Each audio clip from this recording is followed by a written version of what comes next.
जिस ज्योतिर्लिंग के दर्शन के लिए आप लोग पधारे हैं, ये राम से 14 पीढ़ी पूर्व मानधाता राजा हुए हैं। शिव पुराण में उल्लेख है, जिन्होंने माँ से नहीं पिता से जन्म लिया था।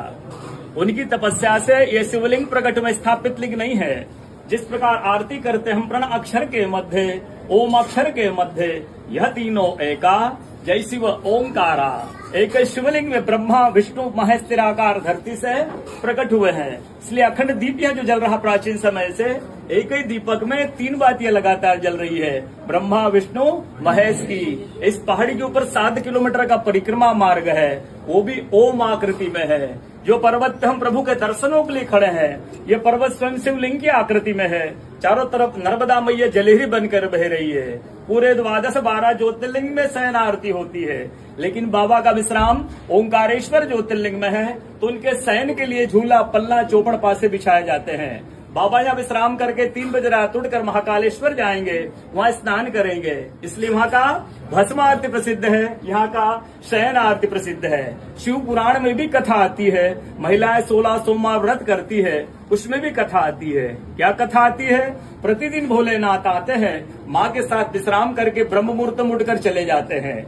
एक दिन जब भोले बाबा माँ के साथ पधारते तो माँ पुजारी से पूछती, पुजारी हमें विश्राम के लिए जा रहे हैं, चौपड़ पासे में किनकी जीत होगी?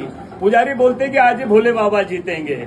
ऐसा बोलकर पुजारी घर चले जाते हैं। भोले बाबा माँ विश्राम के लिए चले जाते हैं। सुबह ब्रह्म मुहूर्त में जैसे ही भोले बाबा माँ बाहर निकलते हैं तो माँ पुजारी से पूछती, पुजारी कल मैंने आपसे पूछा था, हमें विश्राम के लिए जा रहे चौपड़ पासे में किनकी जीत होगी? आपने कहा भोले बाबा जीतेंगे। भोले बाबा नहीं, मैं जीती हूँ। माँ ऐसा बोल करके उनको श्राप देके चली जाती है। उनके तुरंत पश्चात अप्सराएं शिवलिंग पे जल चढ़ाने आती तो अप्सराएं पुजारी से पूछती, पुजारी अस्वस्थ क्यों हो गए? आप तो ठीक थे। फिर पुजारी बताते हैं, प्रतिदिन भोले बाबा माँ के साथ विश्राम करके चले जाते थे। कल भोले बाबा माँ के साथ पधारे, माँ ने मुझसे पूछ लिया, पुजारी हमें विश्राम के लिए जाएंगे, चौपड़ पासे में किनकी जीत होगी? मैंने कहा भोले बाबा जीतेंगे। भोले बाबा ने माँ जीत गई, माँ मुझे श्राप देके चली गई।